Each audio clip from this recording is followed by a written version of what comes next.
Après plusieurs formations dans la province du Kasaï, dans la zone de santé Boulapé, où des cas confirmés à virus Ebola a été officiellement annoncé par le ministère de la Santé, Hygiène et Prévention. International Medical Corps continue son bon chemin pour appuyer les gouvernements congolais à lutter contre toutes sortes d'épidémies et surtout à virus Ebola. Sur ces, une formation préventive a été organisée ce mardi 14 octobre 2025 dans une des salles de l'Institut national pilote de l'enseignement des sciences de santé où 70 prestataires venus des différentes zones de santé qui constituent les zones d'entrée. C'est sous la coordination de l'équipe médicale d'urgence que cette formation a eu lieu avec un appui majeur de l'International Medical Corps en logistique, en technique et en finance pour les outiller à être toujours prêts à répondre à n'importe quelle épidémie. Les directeurs pays de l'International Medical Corps appellent la population congolaise à respecter les consignes dictées par le ministère de la Santé pour éviter la chaîne de transmission. Nous sommes d'une pour nous approcher de tous pour voir à travers bien sûr le plan de réponse qui a été mis en place, à quel pilier, selon notre expertise, nous pouvons nous aligner pour appuyer les efforts du ministère de la Santé à travers le COUSP. Et commençons d'abord par capaciter le staff et puis après construire les SRU qui sont les cellules de dépistage et de référence des cas dans le CTE. Et cela a été fait, bien en train d'être fait dans le Kasaï. Et aussi, c'est la capacitation de staff de première ligne. Nous avons commencé avec le staff du ministère de la Santé dans l'épicentre, donc à Boulapé. Et l'équipe est venue ici aussi à Kinshasa pour qu'ensemble avec le COUSP voir comment former encore d'autres staffs de première ligne afin non seulement de répondre à cette épidémie, d'être toujours prêt à répondre à n'importe quelle épidémie. Parce que c'est une épidémie à portée internationale et donc à chaque fois qu'il y a un cas d'épidémie comme ça dans les Kasaï, nous devons prévenir son expansion. Donc nous devons avoir des équipes d'intervention rapide prêtes à être déployées dans n'importe quelle circonstance.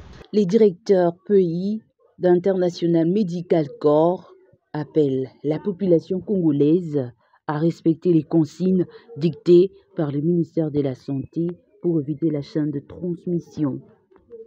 La stratégie actuelle, moi je ne suis que satisfait et je peux seulement recommander à toute la communauté de suivre toutes les directives du ministère de la Santé. Qu'est-ce qu'il faut faire pour que nous puissions couper la chaîne de transmission? Qu'est-ce qu'il faut faire pour que nous ne puissions plus avoir ce genre d'épidémie dans notre pays? Tout ça, c'est au travers vraiment toutes les sensibilisations qui sont conduites dans différents médias et aussi de bouche à oreille. Et la population devait être disciplinée quant à ça pour éviter la chaîne de transmission. À la fin de cette formation, les organisateurs ont procédé à la remise de brevets aux prestataires et à la clôture de cette séance de travail. Monsieur le représentant du chef de division de la province de Kinshasa, monsieur le représentant du COUSP, le représentant de l'OMS et notre spécialiste technique des urgences, Dr Abdou, pour moi, c'est vraiment l'honneur de me retrouver au-devant de vous, devant aussi cette assemblée, pour juste dire ceci. L'équipe qui vient d'être formée en RDC, pour moi, c'est l'équipe des commandos. Ce sont les commandos qui sont déjà prêts à aller dans la guerre. Si un militaire n'est pas entraîné chaque fois, son entraînement initial va tomber caduc. Et les jours où on aura besoin de lui, il sera plus efficace. Des formations de recyclage seront toujours nécessaires, pas seulement parce qu'il y a épidémie, parce que nous voulons avoir un staff, nous voulons avoir une équipe prête à être déployée. Donc moi je voudrais faire un plaidoyer au niveau du COUSP, de faire un plaidoyer au sein des partenaires pour que ce genre de formation soit des formations de recyclage, qu'il y ait épidémie ou pas, parce que nous ne savons pas d'où vient l'épidémie. Je voudrais vous remercier pour votre participation. Je voudrais vous remercier vraiment de la confiance que vous avez prêtée à IMC. Merci beaucoup vraiment de cette confiance et nous allons faire toujours de notre mieux, tant qu'il y a les ressources, de venir toujours aux côtés du gouvernement pour l'appuyer dans les objectifs qui se sont assignés pour répondre aux épidémies.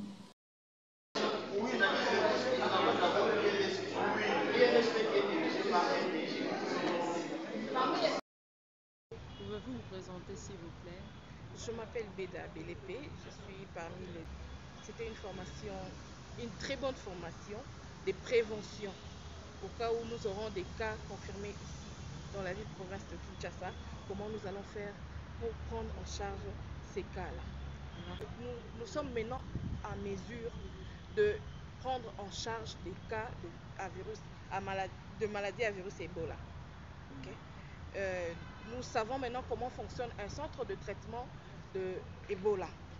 Nous savons tous les circuits et nous savons comment faire pour ne pas se faire contaminer au cas où nous aurons des patients, vu que la maladie à virus Ebola est une maladie très virale.